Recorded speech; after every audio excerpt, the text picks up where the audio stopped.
ಕಲಬುರಗಿಯಲ್ಲಿ ಡಾಕ್ಟರ್ ಶರಣಬಸಪ್ಪ ಅಪ್ಪ ಲಿಂಗೈಕ್ಯರಾಗಿದ್ದಾರೆ. ಶರಣಬಸಪ್ಪ ಅಪ್ಪ ಅವರಿಗೆ 92 ವರ್ಷ ವಯಸ್ಸಾಗಿತ್ತು. ಶರಣಬಸವೇಶ್ವರ ಸಂಸ್ಥಾನ ಮಠದ 8ನೇ ಪೀಠಾಧಿಪತಿಯಾಗಿತ್ತು. ಇವರು ವಯೋಸಹಜ ಅನಾರೋಗ್ಯದಿಂದ ಬಳಲ್ತಾ ಇದ್ದಂತಹ ಅಪ್ಪ ಹಲವು ದಿನಗಳಿಂದಲೂ ಕೂಡ ಆಸ್ಪತ್ರೆಯಲ್ಲಿ ಚಿಕಿತ್ಸೆಯನ್ನು ಪಡೆತಾ ಇದ್ರು. ಡಾಕ್ಟರ್ ಶರಣಬಸಪ್ಪ ಅಪ್ಪ ಆರೋಗ್ಯ ಸ್ಥಿತಿ ಗಂಭೀರ ಹಿನ್ನೆಲೆಯಲ್ಲಿ ಅವರಿಗೆ ಖಾಸಗಿ ಆಸ್ಪತ್ರೆಯಲ್ಲಿ ಚಿಕಿತ್ಸೆಯನ್ನ ನೀಡಲಾಗ್ತಾ ಇತ್ತು. ತದನಂತರದಲ್ಲಿ ಖಾಸಗಿ ಆಸ್ಪತ್ರೆಯಿಂದ ಶರಣಬಸವೇಶ್ವರ ಮಠಕ್ಕೆ ಅವರನ್ನ ಶಿಫ್ಟ್ ಮಾಡಲಾಯಿತು.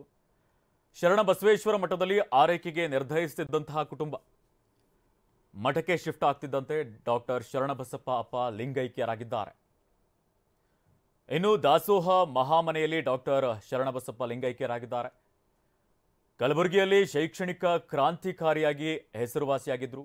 ಲಕ್ಷಾಂತರ ಭಕ್ತರನ್ನ ಅಗಲಿರುವಂತಹ ಡಾಕ್ಟರ್ ಶರಣಬಸಪ್ಪ ಅಪ್ಪ ಅವರು 1988ರಲ್ಲಿ ರಾಜ್ಯೋತ್ಸವ ಪ್ರಶಸ್ತಿಗೂ ಕೂಡ ಇವರು ಭಾಜನರಾಗಿದ್ದಾರೆ.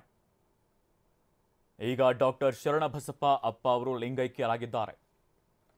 ಅಪಾರ ಸಂಖ್ಯೆಯಲ್ಲಿ ಭಕ್ತಗಣವನ್ನ ಹೊಂದಿರುವಂತಹ ಇವರು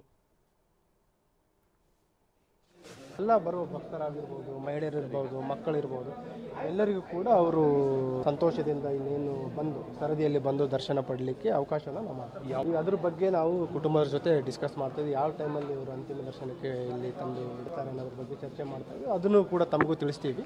ಆ ಸಂದರ್ಭದಲ್ಲಿ ಮಾಧ್ಯಮ ಮಿತ್ರರು ಕೂಡ ಸಹಕಾರ ನೀಡಬೇಕಂತ ನಾನು ತಮ್ಮಲ್ಲಿ ಕೇಳ್ಕೊಳ್ತೀನಿ. ಎಲ್ಲ ಬರುವ ಭಕ್ತರಾಗಿರ್ಬೋದು, ಮಹಿಳೆಯರಿರ್ಬೋದು, ಮಕ್ಕಳಿರ್ಬೋದು, ಎಲ್ಲರಿಗೂ ಕೂಡ ಅವರು ಸಂತೋಷದಿಂದ ಇನ್ನೇನು ಬಂದು ಸರದಿಯಲ್ಲಿ ಬಂದು ದರ್ಶನ ಪಡಲಿಕ್ಕೆ ಅವಕಾಶನ ನಾವು ಮಾಡ್ತೀವಿ. ಅದ್ರ ಬಗ್ಗೆ ನಾವು ಕುಟುಂಬದ ಜೊತೆ ಡಿಸ್ಕಸ್ ಮಾಡ್ತಾಯಿದ್ವಿ. ಯಾವ ಟೈಮಲ್ಲಿ ಇವರು ಅಂತಿಮ ದರ್ಶನಕ್ಕೆ ಇಲ್ಲಿ ತಂದು ಇಡ್ತಾರೆ ಅನ್ನೋದ್ರ ಬಗ್ಗೆ ಚರ್ಚೆ ಮಾಡ್ತಾಯಿದ್ವಿ. ಅದನ್ನು ಕೂಡ ತಮಗೂ ತಿಳಿಸ್ತೀವಿ.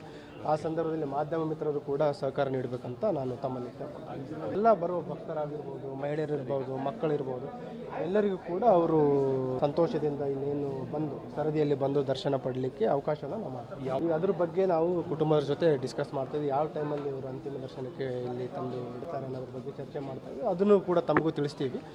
ಪರಮ ಪೂಜ್ಯ ಅಪ್ಪಾಜಿಯವರು ಇವತ್ತು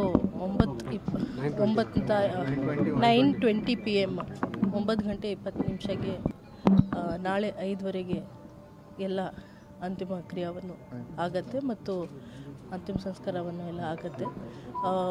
ಮಧ್ಯಾಹ್ನ 2 ಗಂಟೆವರೆಗೆ ಎಲ್ಲ ಸಾರ್ವಜನಿಕರು ಬಂದು ದರ್ಶನ ಮಾಡಬಹುದು. ಎಲ್ಲ ವ್ಯವಸ್ಥೆ ಮಾಡಲಾಗಿರುತ್ತೆ. ಅದಾದ ನಂತರ ರಿಚುವಲ್ಸ್ ಎಲ್ಲ ಇರುತ್ತೆ.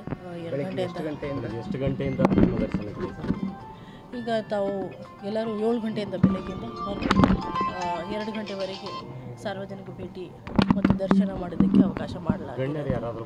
ಎಲ್ಲ ವ್ಯವಸ್ಥೆ ನಮ್ಮ ಕಮಿಷನರ್ ಪೊಲೀಸ್ ಆಗಲಿ, SP ಅವರಾಗಲಿ, ಎಲ್ಲರೂ ಕಾರ್ಪೊರೇಷನ್ ಆಗಲಿ, ಎಲ್ಲರಿಗೂ ಈಗಾಗಲೇ ಮಾಹಿತಿ ತಿಳಿಸಲಾಗಿದೆ. ಅವರೆಲ್ಲ ವ್ಯವಸ್ಥೆ ಮಾಡ್ಕೊಳ್ತಾ ಇದ್ದಾರೆ. ಬಹಳ ದುಃಖದ ಒಂದು ಸಂಗತಿ. ಇಡೀ ಜಿಲ್ಲೆಯಲ್ಲಿನೇ ಬಹಳಷ್ಟು ಫೋನ್ ಕಾಲ್ಸ್ ಬಂದಿದೆ. ಎಲ್ಲರೂ ಎಕ್ಸ್ಪ್ರೆಸ್ ಮಾಡಿದ್ದಾರೆ ಅವರ ದುಃಖ. ಇನ್ನು ನಮ್ಮ ಪ್ರತಿನಿಧಿ ದತ್ತಾತ್ರೇಯ ಪಾಟೀಲ್ ನೇರ ಸಂಪರ್ಕದಲ್ಲಿ ಜಾಯ್ನ್ ಆಗಿದ್ದಾರೆ. ದತ್ತಾತ್ರೇಯ ಪಾಟೀಲ್ ಅಪ್ಪಾಜಿ ಲಿಂಗೈಕ್ಯರಾಗಿರುವಂಥದ್ದು. ಇವರು ವಯೋಸಹಜ ಕಾಯಿಲೆಯಿಂದ ಬಳಲ್ತಾ ಇದ್ರು. ಈಗ ಅಲ್ಲಿ ಅವರ ಭಕ್ತಗಣ ಎಲ್ಲಾದರೂ ಸೇರಿದ್ದಾರಾ? ನಾಳೆ ಯಾವ ರೀತಿಯಾಗಿ ವ್ಯವಸ್ಥೆ ಆಗಿದೆ?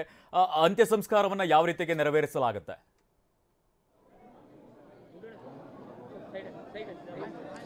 ನಿಜ, ಈಗಾಗಲೇ ಏನು ರಾತ್ರಿ 9:23 ಸುಮಾರಿಗೆ ಏನು ಕಲ್ಯಾಣ ಕರ್ನಾಟಕದ ಶೈಕ್ಷಣಿಕ ಕ್ರಾಂತಿಗೆ ಮುನ್ನುಡಿ ಬರೆದಂಥ ಆ ಶರಣಬಸಪ್ಪ ಅಪ್ಪ ಲಿಂಗೈಕ್ಯ ಆಗಿರ್ತಕ್ಕಂಥದ್ದು ಖುದ್ದು ಈಗ ಆ ಮಠದ ವತಿಯಿಂದ ಅಧಿಕೃತ ಘೋಷಣೆ ಕೂಡ ಆಗಿರ್ತಕ್ಕಂಥದ್ದು. ನಾಳೆ ಸಂಜೆ 5:30ಗೆ ಏನು ಶರಣಬಸಪ್ಪ ಅಪ್ಪ ಏನು ದೇವಸ್ಥಾನ ಇದೆ, ಆ ದೇವಸ್ಥಾನದ ಪ್ರಾಂಗಣದಲ್ಲಿ ಆ ಪೂಜ್ಯ ಅಪ್ಪಾಜಿಯವರ ಅಂತ್ಯ ಸಂಸ್ಕಾರ ಮತ್ತು ಅದು ಆ ವೀರಶೈವ ಲಿಂಗಾಯತ ಪರಂಪರೆಯೊಂದಿಗೆ ಏನು ಆ ವಿಧಿವಿಧಾನ, ಅಂತಿಮ ವಿಧಿವಿಧಾನ ಮಾಡಲಾಗ್ತಾ ಇದೆ. ಸದ್ಯ ನೀವು ಕೂಡ ದೃಶ್ಯದಲ್ಲಿ ನೋಡ್ಬೋದು. ಅವರ ಅಪಾರ ಭಕ್ತಗಣ ಏನು ಈಗಾಗಲೇ ಏನು ಮಠ ಇದೆ, ಶರಣಬಸಪ್ಪ ಅಪ್ಪ ಮಠ ಇದೆ, ಆ ಮಠದ ಆವರಣಕ್ಕೆ ಬಂದಿದ್ದಾರೆ ಮತ್ತು ಪೂಜ್ಯ ಶರಣಬಸಪ್ಪ ಅಪ್ಪ ಅವರ ಅಂತಿಮ ದರ್ಶನವನ್ನು ಪಡೆಯುವುದಕ್ಕೆ ಸಾಕಷ್ಟು ಆ ಸಂಖ್ಯೆಯಲ್ಲಿ ಅವರ ಭಕ್ತಗಣ ಬರ್ತಾ ಇದೆ.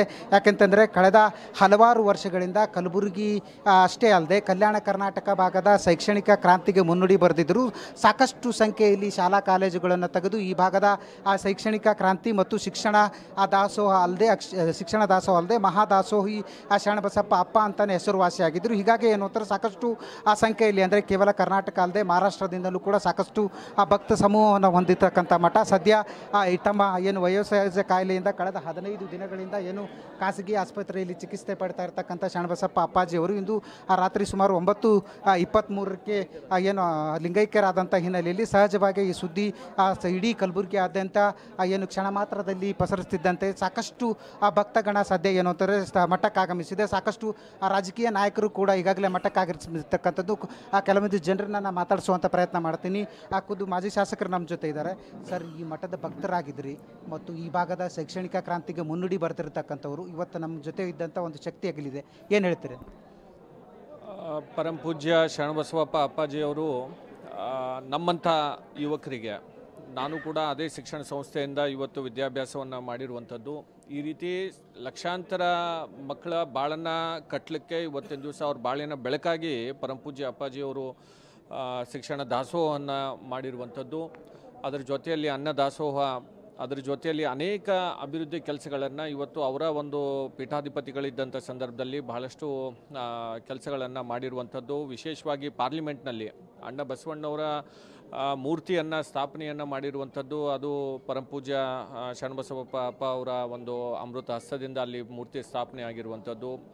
ಆ ಸಂದರ್ಭದಲ್ಲಿ ಅಟಲ್ ಬಿಹಾರಿ ವಾಜಪೇಯಿ ಅವರು ದೇಶದ ಪ್ರಧಾನಮಂತ್ರಿಗಳಾಗಿದ್ದರು. ಈ ರೀತಿ ಅನೇಕ ಕಾರ್ಯಗಳನ್ನು ಪರಮ ಪೂಜ್ಯ ಅಪ್ಪಾಜಿಯವರ ನೇತೃತ್ವದಲ್ಲಿ ಆಗಿರುವಂಥದ್ದು. ಮೊದಲನೇ ಬಾರಿಗೆ ಕಲಬುರಗಿಗೆ ಪಬ್ಲಿಕ್ ಶಾಲೆಯನ್ನು, ಡೂನ್ ಮಾದರಿಯಲ್ಲಿ ಶಾಲೆಯನ್ನು ಈ ಭಾಗದ ಕಲ್ಯಾಣ ಕರ್ನಾಟಕ ಮಕ್ಕಳಿಗೆ ಪ್ರಾರಂಭ ಮಾಡಿರುವಂಥದ್ದು. ರೆಸಿಡೆನ್ಷಿಯಲ್ ಹಾಸ್ಟೆಲನ್ನು ಪ್ರಾರಂಭ ಮಾಡಿರುವಂಥದ್ದು. ಈ ರೀತಿ ಬಹಳ ದೊಡ್ಡ ಒಂದು ಕೊಡುಗೆ ಇವತ್ತಿನ ದಿವಸ ಪರಮ ಪೂಜ್ಯ ಅಪ್ಪಾಜಿ ಅವ್ರದ್ದಿದೆ. ನಾವು ಆ ಒಂದು ಶರಣರನ್ನು ನಾವು ಕಳ್ಕೊಂಡು ಇವತ್ತು ನಿಜಕ್ಕೂ ಭಾಳ ಬಡವರಾಗಿದ್ದೇವೆ ಅಂತ ಹೇಳಿ ನಾವು ಈ ಸಂದರ್ಭದಲ್ಲಿ ಹೇಳಬೇಕಾಗುತ್ತೆ. ಕೇವಲ ಅನ್ನದಾಸೋಹ ಅಷ್ಟೇ ಅಲ್ಲದೆ ಅಕ್ಷರ ದಾಸೋಹ ಕೂಡ ಹೆಸರುವಾಸಿಯಾಗಿದ್ದರು. ಅಂಥ ಒಂದು ಶಕ್ತಿ ನಮ್ಮನ್ನು ನಗಲಿದೆ ಇವತ್ತು, ಏನು ಹೇಳ್ತಾರೆ? ಇಲ್ಲ, ಇವತ್ತಿನ ದಿವಸ ಈ ಶರಣಬಸವೇಶ್ವರ ಸಂಸ್ಥಾನದಿಂದ ಭಾಳ ಒಂದು ಪೂರ ವಿಶ್ವನಿಗೆ ಇಲ್ಲಿನೂ ಭಾಳ ಯುವಕರಿಗೆ ಭಾಳ ಹೆಲ್ಪ್ ಆಗಿದೆ. ಆ ಸಂಸ್ಥಾಲಿಂದ ಭಾಳ ಮಂದಿ IAS ಆಫೀಸರ್ ಆಗ್ಯಾರ, ಲಕ್ಷಾಂತರ ಜೊತೆ ಮೆಡಿಕಲ್ ಸ್ಟೂಡೆಂಟ್ಸ್ ಆಗಿದ್ದಾರೆ, ಇಂಜಿನಿಯರಿಂಗ್ ಸ್ಟೂಡೆಂಟ್ಸ್ ಆಗಿದ್ದಾರೆ. ಕೊಡುಗೆ ಭಾಳ ದೊಡ್ಡದು. ಇವತ್ತು ಭಾಳ ದುಃಖನಾಗ ಇವತ್ತು ಪೂರ ಕಲಬುರಗಿನಾಗ ಎಲ್ಲರೂ ಇವತ್ತು ಅನಾಥ ಆಧಾರಂಗಾಗಿದ್ದೇವೆ ನಾವು. ಈಗ ಸಾಕಷ್ಟು ಲಕ್ಷಾಂತರ ಭಕ್ತರಲ್ಲಿ ತಾವು ಕೂಡ ಒಬ್ಬರು ಸರ್. ಈಗ ಇಡೀ ಭಕ್ತಗಣ ಮಠದತ್ತ ಧಾವಿಸ್ತಿದೆ, ಏನು ಹೇಳ್ತೀರಿ ಅಂತ? ತಾವು ಈಗಾಗಲೇ ನೋಡ್ಬೋದು ಭಾಳಷ್ಟು ಸಹಸ್ರ ಸಂಖ್ಯೆಯಲ್ಲಿ ಈಗ ರಾತ್ರಿ ಕೂಡ ಜನ ಬರ್ತಾ ಇದ್ದಾರೆ. ಅದಕ್ಕಾಗಿ ನಾನು ಈ ಸಂದರ್ಭದಲ್ಲಿ ಜಿಲ್ಲಾ ಆಡಳಿತಕ್ಕೆ ವಿನಂತಿ ಮಾಡ್ಕೊಳ್ತೀನಿ, ನಾಳೆ ಲಕ್ಷಾಂತರ ಭಕ್ತರು ಬರೋದರಿಂದ ವ್ಯವಸ್ಥೆ ಮಾತ್ರ ಭಾಳ